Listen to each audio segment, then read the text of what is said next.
वर्षाच्या पूर्वीचा काळ असेल त्यावेळेला देखील मी ह्याच मंचकावरती उपस्थित होतो. आनंद वाटला. बनते महावीर खेळो टप्प्याटप्प्याने ह्याचं डेव्हलपमेंट करतात. आज भगवान गौतम बुद्ध, डॉक्टर बाबासाहेब आंबेडकर आणि माता रमाई यांच्या प्रतिमेचं उद्घाटन झालं. त्या स्थापित झाल्या म्हणजे बुद्ध विहार भगवान गौतम बुद्ध, बाबासाहेब आणि रमाई यांच्या प्रतिमा राहून एक बौद्धाचं पवित्र स्थळ असं निर्माण झालेलं. आणि ह्या सोहळ्याला आपण हजारोच्या संख्येने उपस्थित राहिला त्याबद्दल आपल्याला देखील धन्यवाद. कारण हे ठिकाण सांगितलं जातं, एका बाजूला लातूर आहे, दुसऱ्या बाजूला नांदेड आहे. या संगमावरती हे ठिकाण आहे. म्हणून ह्या तिन्ही जिल्ह्यामधून आपण येथे उपस्थित आहात. आज डॉक्टर बाबासाहेब आंबेडकर आणि बाबासाहेबांनी दिलेला भगवान गौतम बुद्धाचा बुद्ध धम्म हे आपल्याला देशाभरामध्ये चालवायचं. बाबासाहेबांनी आपल्या जीवनातली आखरी क्रांती जे धम्माची क्रांती केली. येथे शेड्यूल कास्ट शेड्यूल ट्राईब मध्ये विभागलेला समाजाला जो वंचित समाज आहे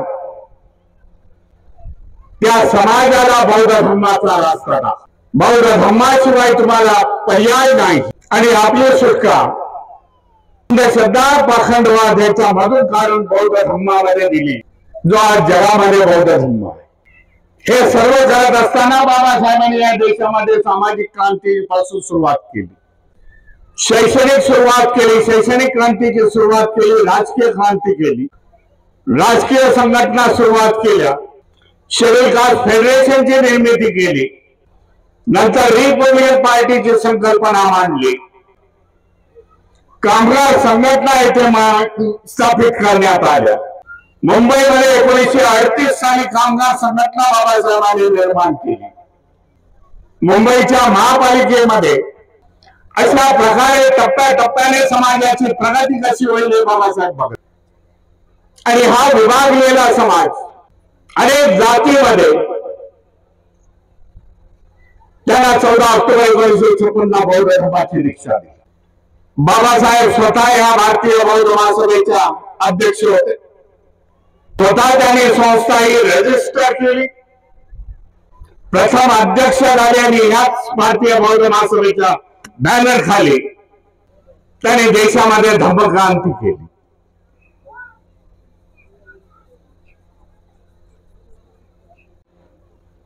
समाजाच्या प्रगतीचं गुपित काय?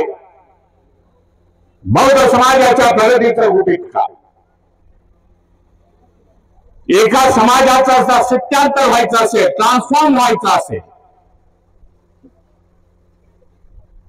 त्याला अनेक वर्षाचा कालावधी लावावा लागतो असं समाजशास्त्र बोलतो. परंतु 60-65 वर्षामध्ये या समाजामध्ये क्रांती कशी झाली,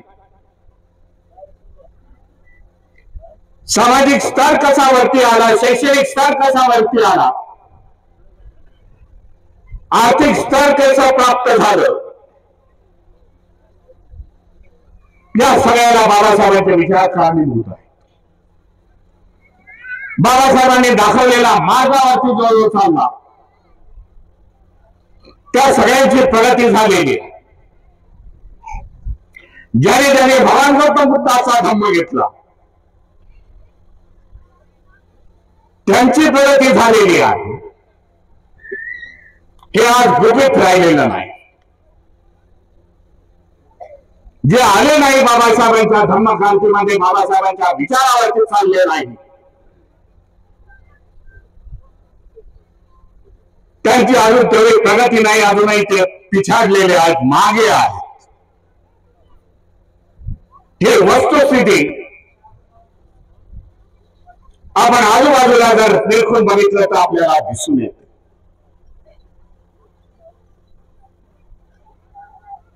म्हणून बाबासाहेब आपल्यासाठी आयकॉन आहे. आज बाबासाहेब काही सीमित राहिलेले नाहीत. कुठल्याही राज्यासाठी, कुठल्या देशासाठी, तर बाबासाहेबांची आज जी प्रतिमा निर्माण झालेली आहे ते ग्लोबली आहे, जागतिक आहे. जिने ते बाबासाहेबांचे विचार केले, जिने ते बाबासाहेबांचं साहित्य गेलं, त्या देशाने बाबासाहेब ऍक्सेप्ट केलेले आहेत, अपनालेले आहेत. म्हणून जेव्हा जेव्हा आम्ही नेहमी सांगत असतो, जेव्हा जेव्हा बाबासाहेबांचा उल्लेख होतो, जेव्हा जेव्हा बाबासाहेबांची स्मारक जगाच्या कानाकोपऱ्यामध्ये उभी राहत आहेत, त्यावेळेला भारतीयांनी हे समजावं की हा भारतीयांचा देखील सन्मान आहे.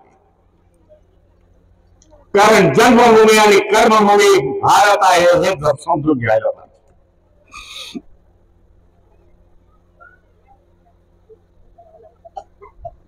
मागच्या आठवड्यामध्ये मी एका पुस्तकाचं उद्घाटन करत होतो. Maker of the modern India, आधुनिक भारताचा निर्माता डॉक्टर B.R. आंबेडकर. आणि त्या पुस्तकामध्ये एक चॅप्टर मध्ये असा चॅप्टर होता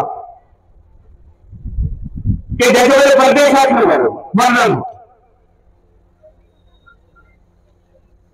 हा हंगेरी नावाचा देश आहे, बऱ्याच जणांनी ऐकलं असं. देशामध्ये काही वर्षापूर्वी हे विस्थापित होते. त्या देशामधल्या मेन स्ट्रीम मध्ये बाहेर राहत होते. त्यांना कोण जवळ घेत नव्हतं. अशा प्रकारची त्यांची त्या देखील देशातली व्यवस्था होती, ज्याला हिप्पी संस्कृती बोलतो. 70 आणि 80च्या काळातली गोष्ट आहे. त्या हंगेरी शहरामध्ये एक त्यांच्यातला प्रोफेसर म्हणून अमेरिकेला गेला. अमेरिकेमध्ये त्यांनी बाबासाहेब वाचले, B.R. आंबेडकर वाचले. त्या संपूर्ण पुस्तकाला जी काय मिळाली त्याचा अभ्यास केला त्याने आणि पुन्हा आपल्या देशामध्ये आला. तो हंगेरी या देशामध्ये महाराष्ट्रापेक्षा पण छोटा देश आहे. आणि त्यांनी सांगितलं आपली जी सिमिलॅरिटी आहे, या माणसाने B.R. आंबेडकर, डॉक्टर बाबासाहेब आंबेडकरांनी त्यांच्या देशामध्ये त्यांच्या लोकांना वरती आणलेला. त्याने त्याचं संपूर्ण साहित्य वाचल्याने आपल्या लोकांना समजवलं. 2000 सालापासून हंगेरी देशामध्ये त्यांनी 3 जयभीम नावाच्या शाळा निर्माण केल्या त्यांच्या कम्युनिटीसाठी. जयभीम क्लब आहेत. 14 एप्रिल तिथे ते नाचून गाजवून वगैरे साजरे करतात. हे हंगेरियन 2017 किंवा 2007 आणि 8च्या दशकात 2007-8 ला मुंबईमध्ये 6 डिसेंबर शूटिंग करण्यासाठी आले.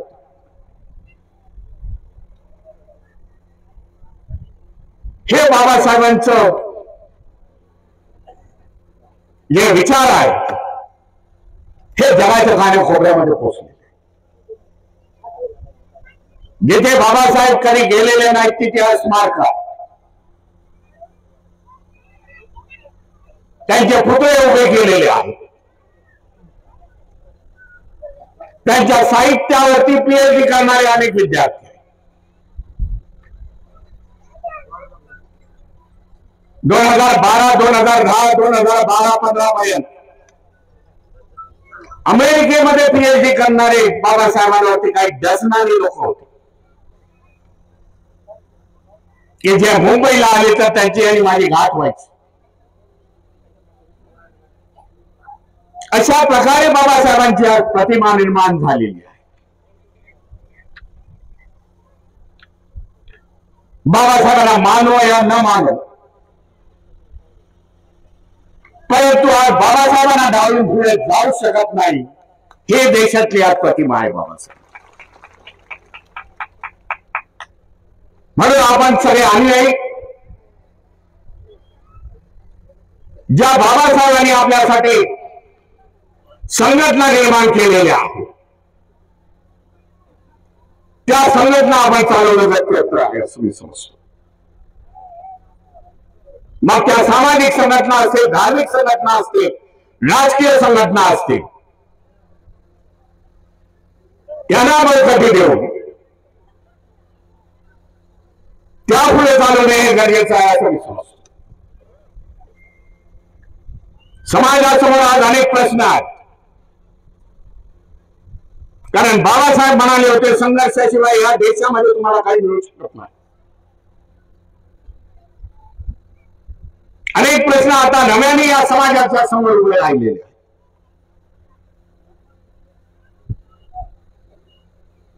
त्याला बारकाईने आपण अभ्यास करायला पाहिजे. महाबोधी बुद्ध विहाराचा प्रश्न की ज्याच्यासाठी आंदोलन आज चालू आहे, सुप्रीम कोर्टामध्ये त्याची केस येणाऱ्या 30 तारखेला आपल्यासमोर मोठं चॅलेंज आहे. जे महाबोधी बुद्ध विहार आहे त्याच्या केससाठी संपूर्ण कागदपत्र आपण आपल्या वकिलांना दिलेली आहे. माफक मागणी आहे. बुद्ध धम्म येथून मुक्त झाल्यानंतर तिथे दुसऱ्यांचा कब्जा आहे.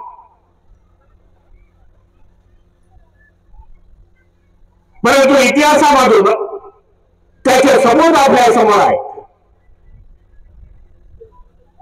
त्या काळामध्ये चिनी यात्रेकर आले होते, त्यांनी संपूर्ण इतिहास लिहिलेला. 5व्या शतकामध्ये, 6व्या शतकामध्ये, 7व्या शतकामध्ये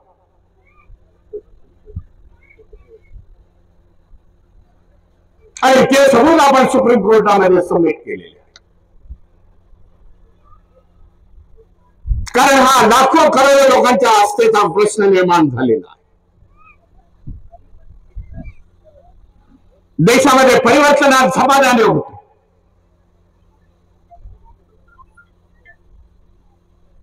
महाराष्ट्रामध्ये आपणच नाही आहोत, तर देशभरामध्ये अनेक समूह आज धम्माच्या वाट्यावरती आहे.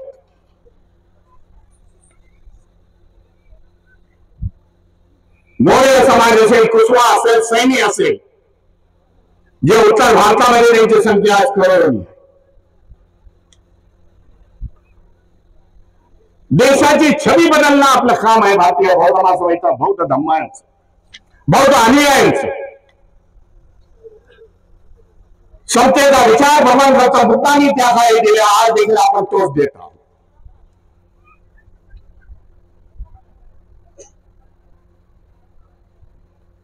विषमतावादी संस्कृती ते मिळून समतेची संस्कृती ते निर्माण व्हायला पाहिजे.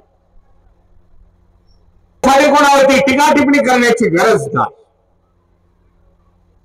समता निर्माण करणे हे ध्येय असलं पाहिजे. विषमता इथून देशामधून निघून जायला पाहिजे. जे विषमतेच्या मार्गावरती आहेत त्यांना समतेचे डोस देणं गरजेचं आहे असं मी समजतो. या अशा परिस्थितीमध्ये देश पुढे जाऊ शकत नाही. एक समाज दुसऱ्या समाजाला ज्या नजरेने बघतो त्याच्यामध्ये एकमेकांबद्दल विश्वास वाढायला पाहिजे. भारत देश ही भगवान बुद्धाची धर्मभूमी आणि कर्मभूमी आहे.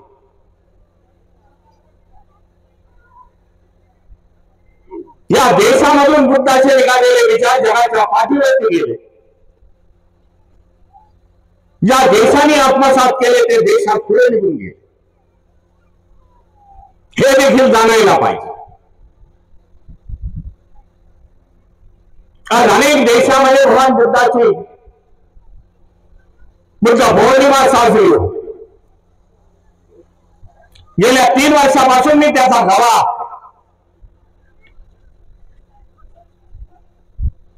जगामध्ये अनेक धर्म आहेत, त्याचे संस्थापक आहेत, परंतु जगाच्या पाठीवरती विनोच्या माध्यमामधून वैशाख पौर्णिमा ही फक्त भगवान गौतम बुद्धाची 180 देश त्याच्यामध्ये सहभागी होता. कारण बुद्धाने युद्धाचा नाही तर समतेचा मार्ग दिलेला, शांतीचा मार्ग दिलेला, एन्व्हायरमेंटचा मार्ग दिलेला. या कारणामुळे सगळे जग बुद्धाची पूजा करते. अशा बुद्ध धर्माच्या झोळीमध्ये बाबासाहेबांनी आपल्याला टाकलं आणि त्याच्यामुळे धम्म आपल्याला बुद्धाचे विचार आपल्याला लोकांच्या पर्यंत न्यावे लागते. पुन्हा एकदा महासत्तेच्या माध्यमातून पुढे निर्माण करावं. या देशावरती 1200 वर्ष देखील राज्य बुद्ध राजाने केलेला आहे, मौर्य समाजाने केलेला, मौर्य राजाने केलेला. त्यावेळेला ही सुवर्णभूमी होती हा देश. 2000 साली जेव्हा शिक्षणाचा अंधकार होता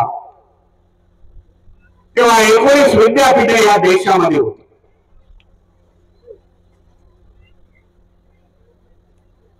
आणि जगामधून लोक इथे बौद्ध भिक्खू शिकण्यासाठी येत होते. ती प्रतिमा पुन्हा निर्माण करण्यासाठी, देश महासत्ता करण्यासाठी बाबासाहेबांनी दिलेल्या संविधानाच्या माध्यमातून जावं लागेल. देशाला मोठं योगदान आहे बाबासाहेबांचं संविधान.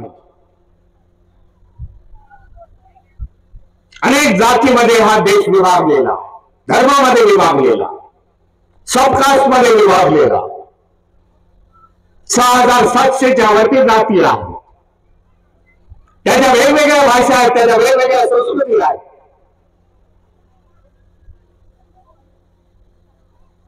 परंतु बाबासाहेबांनी या सगळ्यांना संविधानाच्या माध्यमातून एक संघ भारत निर्माण करण्याचा प्रयत्न बाबासाहेबांनी केलेला. म्हणजे बाबासाहेब आपल्या शेवटच्या राष्ट्रपतीच्या भाषणामध्ये म्हणतात, संविधानचं अर्पण केलं. त्याच्यानंतर बाबासाहेब म्हणतायत की येणाऱ्या राज्यकर्त्यांनी भारतीय म्हणून ओळख पटवण्यासाठी त्याच्यासाठी कार्य करायला पाहिजे. आणि त्याच वेळेला बाबासाहेब संदेश देत आहे, I am the first Indian and last Indian. प्रथम भारतीय आणि अखेरचा भारतीय मी आहे. परंतु दुर्दैवाने तसं झालं नाही. येणाऱ्या पिढीसमोर आपण इंडियन्स आहोत, आपण भारतीय आहोत, हे संकल्पना मांडली पाहिजे. तशा प्रकारे पिढी घडवली पाहिजे. तर खऱ्या अर्थाने आपण बाबासाहेबांना बहुजन महापुरुषांना न्याय दिला हे असं आपल्याला म्हणता येईल. जास्त न बोलता मला आता आंबेजोगाईला कार्यक्रमाला जायचं 5:30 वाजता. आपल्या सगळ्यांना हार्दिक वाचाच्या शुभेच्छा देतो.